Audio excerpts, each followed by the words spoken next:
Kita buka dengan informasi pertama, 5 orang tahanan Polres Kota Banda Aceh Minggu malam kabur dari sel dengan cara memukul petugas saat petugas akan memberi makan untuk sahur. 2 di antaranya berhasil ditangkap dan 3 orang lainnya masih dalam pengejaran pihak kepolisian.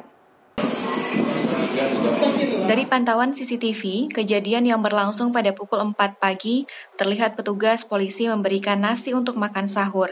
Kemudian membukakan pintu sel. Saat itulah awalnya satu tahanan yang berpura-pura mengambil nasi, kemudian memukul petugas tersebut.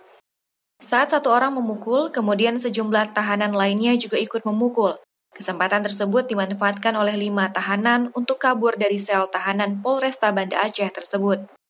Dari 5 tahanan yang kabur, 4 diantaranya merupakan tahanan dengan kasus narkoba, dan 1 orang lainnya merupakan tahanan dengan tindak kriminal. 2 dari 5 orang tersebut diamankan dalam kurun waktu kurang dari 24 jam, sedangkan 3 orang lainnya masih dalam pengejaran polisi. 1 orang dorong ke pintunya, kemudian dilakukan pemukulan karena yang jangan tahan ini yang satu masuk, yang satu tunggu di luar. Kemudian setelah dilakukan pengeroyokan oleh tahanan, terus kawan yang satu nolong dan pada saat itu 5 orang ini lari. Kapolresta Banda Aceh menghimbau kepada masyarakat Banda Aceh dan sekitarnya untuk melaporkan kepada pihak kepolisian terdekat jika melihat adanya orang dengan gerak-gerik yang mencurigakan.